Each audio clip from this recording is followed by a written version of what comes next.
ಈ ರೇಣುಕಾಸ್ವಾಮಿ ಕೊಲೆ ಪ್ರಕರಣಕ್ಕೆ ಸಂಬಂಧಪಟ್ಟಂತೆ ಈಗ ಅಷ್ಟು ಜನ ಆರೋಪಿಗಳಿಗೆ ಟೆನ್ಷನ್ ದಿನ. ಕಾರಣ ಇವತ್ತಿನಿಂದ ಟ್ರಯಲ್ ಪ್ರಾರಂಭ ಆಗ್ತಾ ಇದೆ.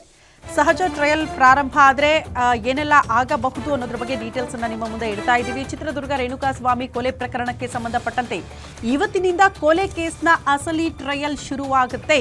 ಇವತ್ತು ಕೋರ್ಟ್ಗೆ ಹಾಜರಾಗಲಿದ್ದಾರೆ 5 ವಿಟ್ನೆಸ್. ಯಾರೆಲ್ಲ ಸಾಕ್ಷಿಗಳಿದ್ದಾರಲ್ಲ ಅವರೆಲ್ಲ ಇವತ್ತು ಕೋರ್ಟ್ ಮುಂದೆ ಹಾಜರಾಗ್ತಾರೆ.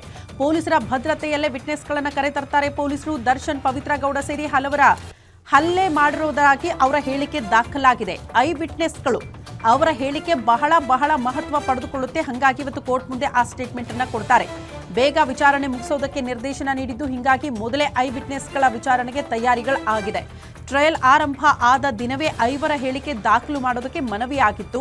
ವಿಟ್ನೆಸ್ಗಳಿಗೆ ಬೆದರಿಕೆ, ಹಣದ ಆಮಿಷ ಒಡ್ಡಬಹುದು ಅನ್ನುವಂಥ ಅನುಮಾನ ಇರೋದ್ರಿಂದ ಬೇಗ ಅವರ ಹೇಳಿಕೆಯನ್ನ ದಾಖಲು ಮಾಡಬೇಕು ಅಂತ ಈ ಕಡೆ SPP ಸ್ಪೆಷಲ್ ಪಬ್ಲಿಕ್ ಪ್ರಾಸಿಕ್ಯೂಟರ್ ನಿರ್ಧಾರ ಮಾಡಿದ್ದಾರೆ. ಅದರಂತೆ ಇವತ್ತು ಕೋರ್ಟ್ ಸೂಚನೆ ಕೊಟ್ಟರೆ ಅವರ ಹೇಳಿಕೆ ದಾಖಲಾಗುತ್ತೆ. 5 ವಿಟ್ನೆಸ್ಗಳ ಹೇಳಿಕೆ ದಾಖಲಿಗೆ SPP ಪ್ರಸನ್ನ ಕುಮಾರ್ ಅವರು ಮನವಿ ಮಾಡಿಕೊಂಡಿದ್ರು.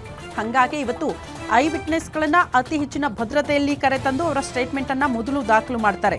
ಯಾವುದೇ ಪ್ರಕರಣ ಆದರೂ ಕೂಡ ಈ 5 ವಿಟ್ನೆಸ್ಗಳು ಬಹಳ ಇಂಪಾರ್ಟೆಂಟ್ ಆಗುತ್ತೆ ಒಂದು ಕೇಸ್ಗೆ ಸಂಬಂಧಪಟ್ಟಂತೆ, ಅದು ಸಾಬೀತು ಮಾಡೋದಕ್ಕೆ.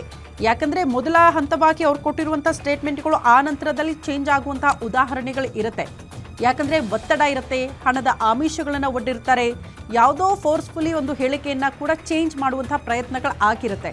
ಹಂಗಾಗಬಾರ್ದು ಈ ಪ್ರಕರಣದಲ್ಲಿ ಅನ್ನೋ ಕಾರಣಕ್ಕೆ ಮೊದಲೇ 5 ವಿಟ್ನೆಸ್ಗಳ ಹೇಳಿಕೆಯನ್ನ ಕೋರ್ಟ್ ಮುಂದೆ ದಾಖಲಿಸಬೇಕು ಅಂತ SPP ಪ್ರಸನ್ನ ಕುಮಾರ್ ಅವರು ಮನವಿ ಮಾಡಿಕೊಂಡಿರೋದ್ರಿಂದ ಇವರು ಅದರಂತೆ ಇವತ್ತು 5 ವಿಟ್ನೆಸ್ಗಳನ್ನು ಕರೆತಂದು ಅವರ ಹೇಳಿಕೆಯನ್ನ ದಾಖಲು ಮಾಡುವ ಸಾಧ್ಯತೆ ಕೂಡ ಇದೆ.